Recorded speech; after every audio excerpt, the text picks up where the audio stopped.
Rumah sakit yang ada di seluruh Indonesia yang menyaksikan acara kita malam ini, yang menonton program ini setelah diupload di YouTube, maka perhatikanlah, wahai bapak-bapak direktur rumah sakit, wahai pemegang-pemegang saham, wahai orang-orang yang mengerti tentang penyakit fisik manusia.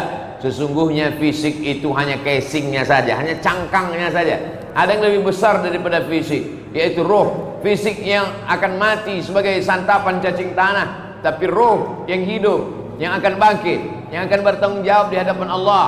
Gara-gara roh itulah manusia ini menjadi dihormati dan dimuliakan. Bapak-bapak dokter yang hanya menyehatkan fisik dari ujung kaki sampai ujung rambut, dari mulai spesialis tulang sampai spesialis kulit, maka sesungguhnya ada yang tidak dapat disentuh mereka, yaitu hati pasien itu. Maka mereka merasa rendah di hadapan Allah. Mereka merekrut para ustadz, para guru agama yang dibawakan kepada pasien, mengajarkan mereka tentang tawakal. Tapi tawakal itu bukan berarti berserah diri, mengajarkan bahwa ini adalah suratan takdir, ketetapan.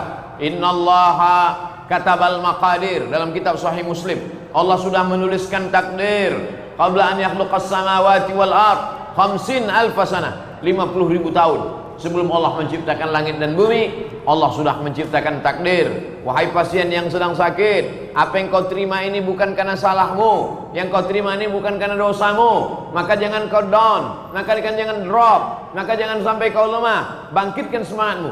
Justru ini adalah Allah ingin mengangkat derajatmu, maka bangkit semangatnya. Kalau sudah bangkit semangatnya, obatnya pun menjadi berfungsi. Apakah karena obat itu orang menjadi sehat, atau karena semangatnya yang bangkit itu obat menjadi bekerja? Sampai hari ini menjadi penelitian banyak orang. Ala bidzikrillah tatmainnul qulub. Apakah karena obat itu hatinya menjadi tenang, atau karena setelah berzikir hatinya menjadi tenang lalu obat itu menjadi bekerja? Maka kata Allah dalam Al-Quran, ala bidzikrillah, dengan banyak berzikir mengingat Allah, tatmainnul qulub, maka hati menjadi tenang. Ala fil jasadi mudghah, ketahuilah dalam jasad itu ada segumpal. Kita salahat salahal jasadu kulluh. Kalau yang segumpal itu baik, maka dari ujung rambut sampai ujung kaki ikut menjadi baik. Wa idza fasadat, kalau yang segumpal itu rusak, maka dari ujung kaki sampai ujung rambut ikut menjadi rusak. Ala wahiyal qalb, itu adalah hati. Dalam hati bersemayam iman, dalam hati bersemayam ketenangan. Hati itu seperti cawan, tempatnya air. Air itu adalah ketenangannya. Bagaimana ketenangan itu mau turun kalau cawannya bocor? Bagaimana air zam-zam itu mau diminum kalau cawannya kotor? Bersihkan dulu cawannya. Setelah dia bersih, barulah Allah turunkan ketenangan. Walladzi anzala sakinata, Allah yang menurunkan ketenangan fi qulubil mu'minin, ke dalam hati orang yang beriman. Maka pasien-pasien yang secara fisik mereka lemah, tapi sesungguhnya ketika batin mereka kuat, maka sesungguhnya itu adalah kekuatan yang luar biasa. Makanya dalam lagu kebangsaan Indonesia Raya dinyatakan, bangunlah jiwanya, bangunlah badannya. Jiwanya dulu. Dan orang barat selalu mengatakan SOS, save our soul, selamatkan jiwa kami. Dia tidak mengatakan save our body, selamatkan badan kami. Tidak, karena badan ini hanya menumpang hidup saja. Bagaimana kita melihat kerang, bagaimana kita melihat bekicot, bagaimana kita melihat keong. Ketika isinya sudah kosong, maka dia akan lapuk dan mati. Tapi kalau isinya itu masih hidup, maka dia tidak akan lapuk, dia tidak akan mati. Tapi kalau isinya itu sudah rapuh, sudah habis, sudah mati, maka kulit itu pun akan ikut dengan apa yang ada di dalam. Itulah yang dihidupkan dengan zikir, itulah yang dihidupkan dengan connecting yang tak pernah putus dalam pergeseran planet dan matahari. Dari mulai terbit fajar, solat subuh, lalu kemudian bergeser matahari, solat zuhur, condong matahari, solat asar, tenggelam matahari, solat maghrib, sempurna tenggelamnya, solat isya, di tengah malam solat tahajud, matahari naik setinggi sepenggalah, lalu kemudian solat duha. Hampir tidak ada waktu yang kosong selain menghidupkan spiritual, menghidupkan roh. Ma asaba min musibatin fil ardi, segala musibah yang terjadi di atas muka bumi, wala fi anfusikum, dalam dirimu, yang terjadi di atas muka bumi, gunung meletus, tsunami, gempa bumi, wala fi anfusikum, yang terjadi pada dirimu, sakit, kebakaran, tulang patah, kanker, illa fi kitabin, semuanya sudah tertulis di Lauhil Mahfuz, min qabli an nabra'aha, sebelum kami menciptakannya nyata di atas muka bumi ini, maka sesungguhnya itu sudah dalam program perencanaan Allah Subhanahu wa taala. Kematian itu merupakan bagian dari rencana Allah. Keberanian tidak memperlambat kematian, ketakutan tidak pula mempercepat kematian. Keberanian tidak membuat orang cepat mati, ketakutan tidak membuat orang lambat mati. Tapi kita sebagai kelompok ahlu sunnah wal jamaah yang berpegang kepada sunnah, mesti ada ikhtiar. Jadi yang dilakukan pasien pergi ke rumah sakit, konsultasi ke dokter, ikut resep dokter, makan obat, itu adalah bagian dari ikhtiar. Kelompok yang berikhtiar itu disebut dengan kelompok ahlu sunnah wal jamaah. Lawan dari ahlu sunnah adalah ahlul bid'ah. Kelompok bid'ah tidak mau berusaha. Kelompok ini namanya Jabariyah. Jabariyah diambil dari 3 huruf, jin, bara, jabar. Jabar artinya terpaksa. Kelompok Jabariyah kelompok yang mengatakan hidupnya ini terpaksa oleh takdir. Maka kata dia, saya ikut takdir saja. Maka kata dia, saya tidak perlu berusaha. Saya ini hidup sama seperti wayang yang dimainkan oleh dalang, seperti pokok kayu yang dihembus angin. Maka saya tak ada kuasa sama sekali. Kelompok ini disebut dengan kelompok ahlul bid'ah. Lawan dari Jabariyah adalah ahlus sunnah wal jamaah. Memang kita percaya kepada takdir karena kita ada beriman kepada rukun iman yang 6. Antu minabillah wa malaikatihi wa kutubihi wa rusulihi wal yaumil akhir wa biqadri khairihi wa syarrihi. Takdir baik dan takdir buruk. Tapi kita ada ikhtiar, ada usaha, termasuklah ikut protokol kesehatan. Ini adalah bagian dari usaha. Mulai cek berapa derajat Celcius, 35, 36 masuk, lalu kemudian hand sanitizer, cuci tangan, lalu kemudian memakai masker. Maka ini semua adalah bagian dari ikhtiar. Dengan melaksanakan ikhtiar tidak merusak ketawakalan kita. Dengan bertawakal tidak meninggalkan ikhtiar. Karena tawakal itu amal hati, sedangkan ikhtiar itu amal badan. Semua yang kita lakukan ini mesti seimbang antara amal badan dengan amal hati. Jadi kalau ada orang mengatakan saya bertawakal, tapi dengan bertawakal saya tidak perlu lagi pakai masker, dengan bertawakal saya tidak perlu cuci tangan, dengan bertawakal saya tidak perlu lagi jaga jarak, maka sesungguhnya dia tidak paham. Tawakal itu letaknya di hati. Tawakal itu amalan batin. Tawakal itu amalan hati. Sedangkan ikhtiar itu amalan badan. Cuci tangan amal badan, pakai masker amal badan, jaga jarak amal badan. Sedangkan tawakal di dalam hati. Maka laksanakan dulu amal badan. Setelah lengkap amal badan, barulah bertawakal kepada Allah. Makanya kata Allah dalam Al-Quran, "Idza azamta", kalau kau sudah kuat tekad, laksanakan amal badan, fatawakkal 'ala Allah. Bertawakallah kepada Allah Subhanahu wa taala. Jadi hanya orang dungu saja yang membenturkan antara tawakal dengan ikhtiar, atau yang kita sebut dengan usaha. Suatu ketika sahabat Nabi masuk ke dalam Masjid Nabawi. Sahabat ini cerdas. Dia sebenarnya sudah tahu jawabannya. Dia cuma ingin apa kira-kira pandangan perspektif Islam. Kendaraan yang dia bawa di luar masjid, dia tanyakan ke Nabi, "Aqiluha wa atawakkal am utliquha wa atawakkal?" Aku tambatkan dulu ontaku itu ke batang korma, aku ikat dengan tali, setelah itu bertawakal, atau aku lepaskan saja bertawakal kepada Allah. Sebetulnya logika kita yang sederhana paham itu, tapi dia mau menanyakan itu kepada Nabi. Dia mau jawaban itu keluar dari mulut Nabi SAW. Karena Nabi itu kalau bicara, dia bicara tidak mengikut akalnya, tidak ikut hawa nafsunya, tidak ikut hatinya, tapi dia bicara mengikut wahyu. Wa ma yantiqu anil hawa. Nabi tak bicara mengikut hawa nafsu, in huwa illa wahyun yuha. Wahyu dari Allah Subhanahu wa taala. Apakah aku tambatkan dulu ontaku ini baru bertawakal, atau aku lepaskan saja? Kata Nabi, iqilha. Tambatkan dulu, setelah itu bertawakallah engkau kepada Allah Subhanahu wa taala. Menunjukkan apa? Bahwa tidak ada benturan, tidak ada clash, tidak ada kontradiktif antara tawakal dengan usaha. Jadi mendirikan rumah sakit itu adalah usaha, supaya jangan sampai orang kita berobat lalu imannya tergadai hanya karena tempat rumah sakit itu jauh daripada nilai-nilai keimanan. Malam ini saya bicara tentang iman, karena tema yang diberikan adalah bagaimana menjaga keimanan di saat Covid. Membangun rumah sakit adalah bagian dari usaha dan ikhtiar. Menyekolahkan anak-anak kita di fakultas kedokteran juga adalah bagian dari usaha dan ikhtiar. Saya ceramah ke Universitas Islam Indonesia Yogyakarta, ketemu dengan Bapak Rektor. Apa kata Pak Rektor? Yang paling banyak penghafal Quran di universitas ini, Pak Ustadz, adalah di fakultas kedokteran. Kenapa begitu Pak Rektor? Karena orang yang hafal Quran dites 30 juz, maka dia dapat beasiswa full gratis di Fakultas Kedokteran Universitas Islam Indonesia Yogyakarta. Artinya apa?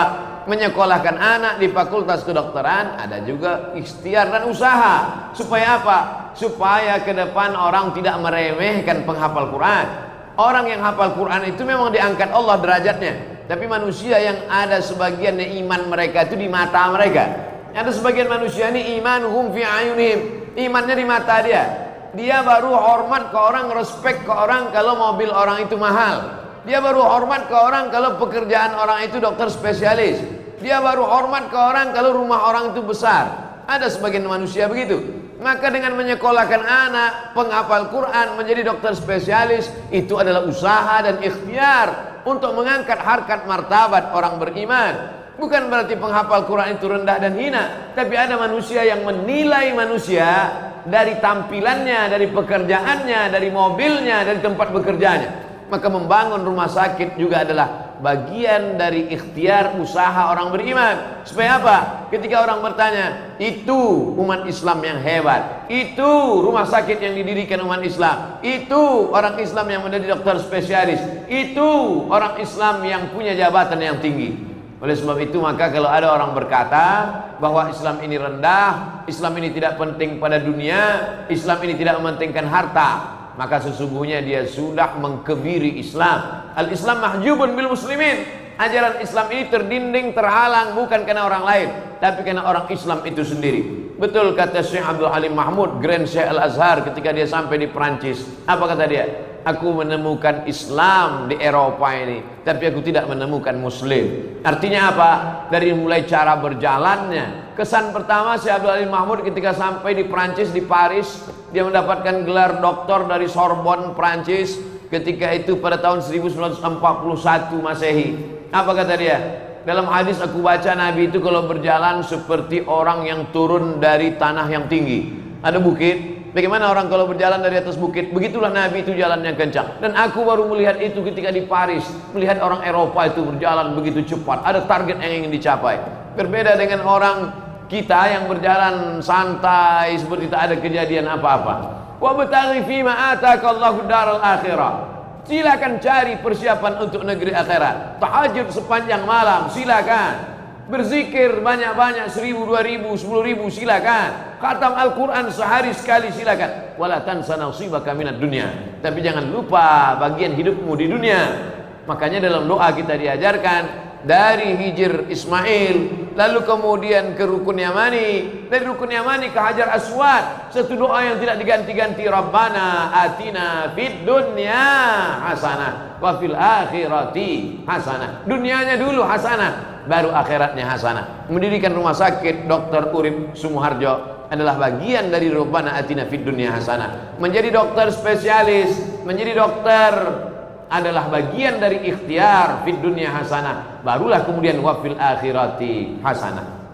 Lalu kemudian bahwa dokter-dokter ini punya profesi yang luar biasa, punya gaji yang besar, punya pendapatan, maka dia membayarkan zakatnya. Zakat yang merupakan kewajiban dalam ajaran agama Islam. Syekh Yusuf Al-Qardawi dalam fikih zakat merupakan disertasi doktor. Apa kata beliau? Kalaulah profesi-profesi pengacara, dokter, orang-orang yang dengan bekerja di zaman sekarang, zaman Nabi dulu hanya 3 saja yang dibahas. Zakat dagang, zakat tani, zakat ternak. Mengapa hanya 3 saja fokus zaman dulu? Karena orang Makkah itu pedagang, orang Madinah itu petani, orang Arab Badui peternak. Maka komunitas zakat itu yang dibahas biasanya mayoritasnya pedagang, petani, dan peternak. Tapi kata Syekh Yusuf Al-Qardawi, dengan berjalannya zaman, saat ini ada orang yang gajinya lebih besar dari pedagang, lebih banyak dari petani, lebih dahsyat daripada peternak. Orang yang hanya menggambar saja, menggambar kondominium, satu kali gambar dia bisa mendapatkan uang 100 juta, 200 juta. Ada pula pengacara yang menjadi penasehat hukum orang kaya raya, hitungannya per jam. Ada pula dokter spesialis, belum lagi dikasih obat, baru pegang-pegang aja udah 10 juta. Maka kalaulah tidak diwajibkan zakat pada mereka ini, Sementara zakat mereka ini lebih besar dari pedagang, lebih besar dari petani, lebih besar dari peternak. Berapa banyak uang umat Islam yang hilang. Maka oleh sebab itu maka ada yang disebut dengan zakat profesi. Bagaimana kadar cara menghitungnya? 85 gram emas. Dari mana hitungan 85 gram? Padahal zaman Nabi tidak ada kilogram, tidak ada miligram, tidak ada ons. Dari mana itu datang hitungan 85 gram?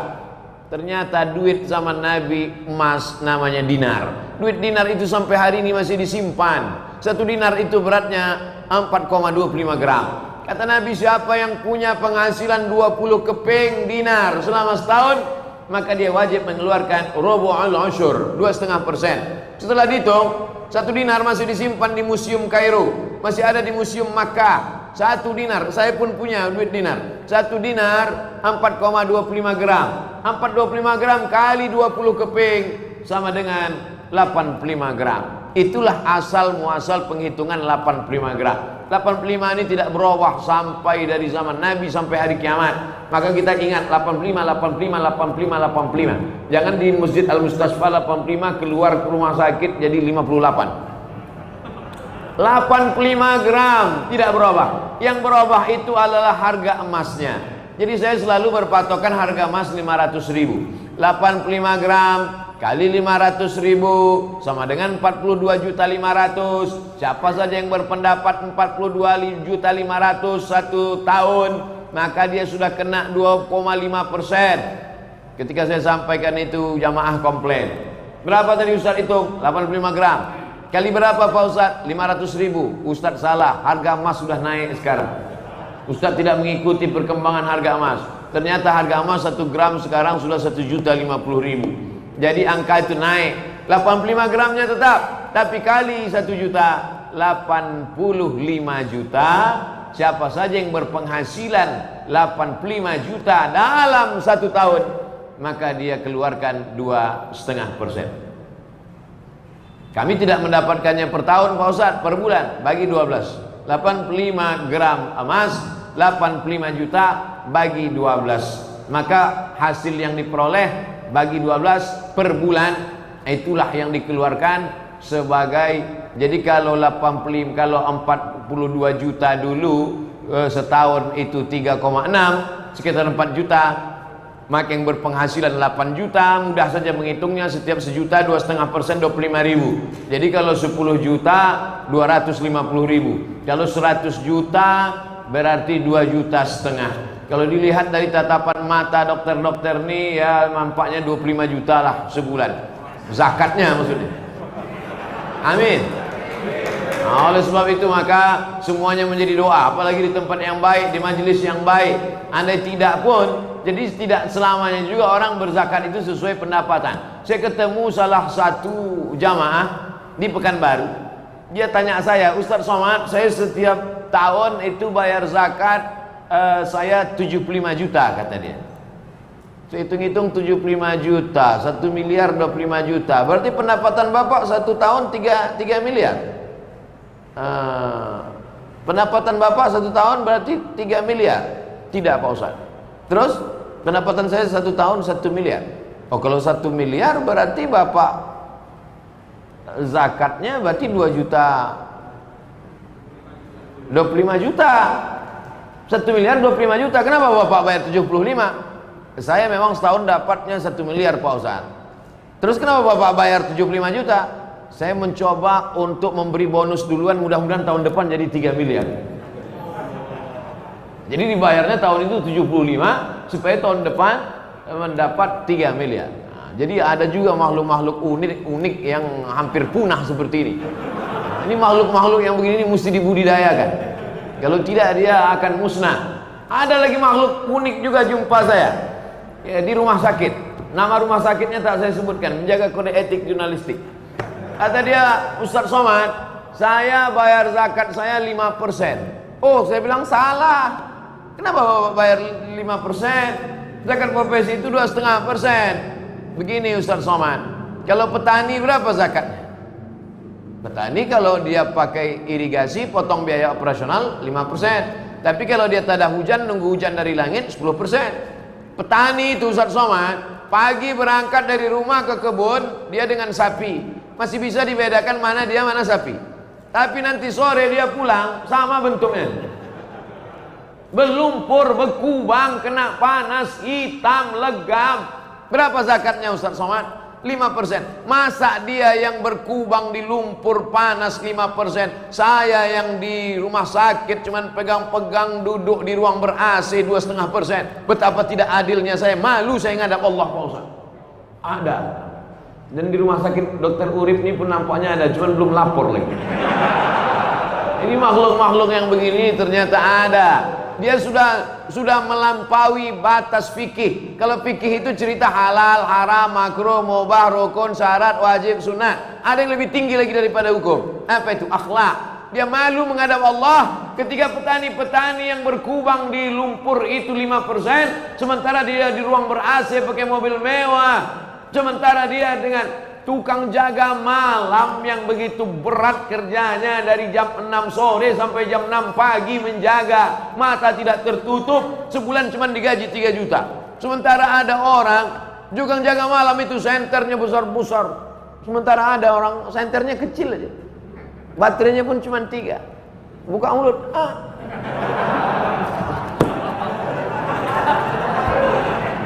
Ada orang yang pakai martel besi, gagangnya kayu rotan, 5 kali pukul lecet, bergetar tulangnya. Sementara ada orang yang martelnya kecil aja, pukul lutut kiri 10 juta, pukul lutut kanan 25. Betapa malunya.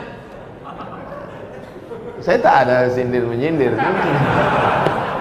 Oleh sebab itu, maka ada orang yang sudah levelnya pada level akhlak.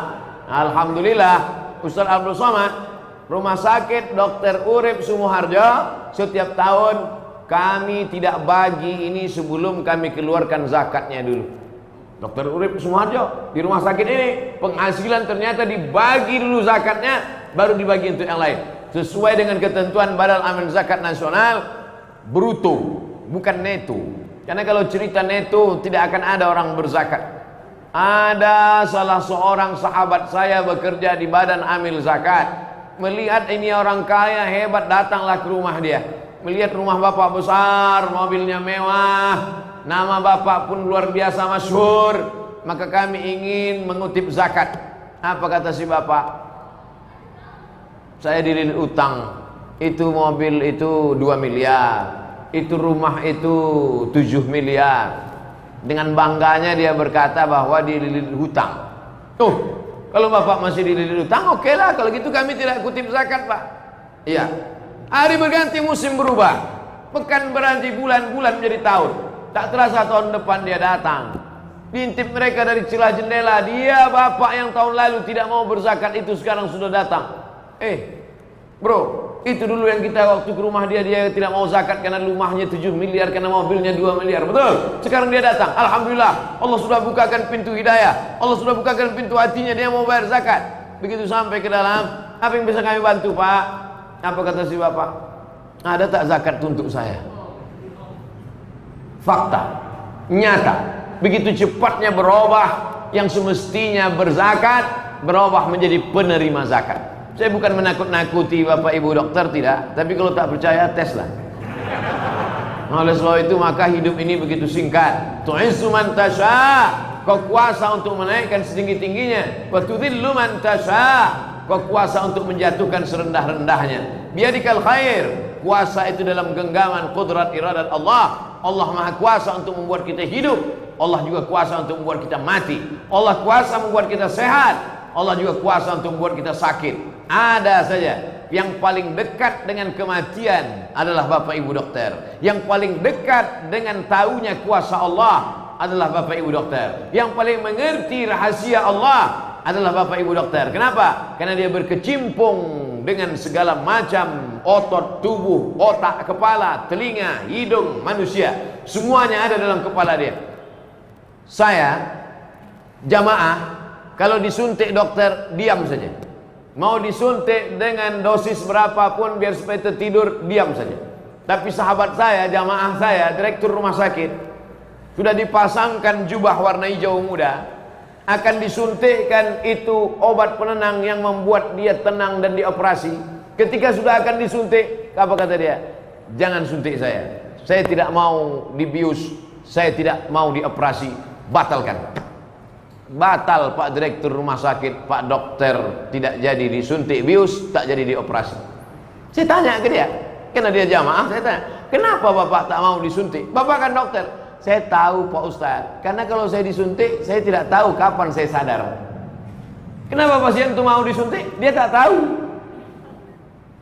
Jadi ada juga untungnya kita tak tahu. Saya tahu Pak Ustadz, kalau mereka suntik saya tak tahu kapan saya sadar. Kalaupun sadar itu prediksi. Artinya apa? Orang yang paling mengerti tentang resep, paling mengerti tentang racun, paling mengerti tentang obat adalah Bapak Ibu dokter. Maka semestinya yang paling beriman dan yang paling takut kepada Allah Subhanahu wa taala adalah juga dokter.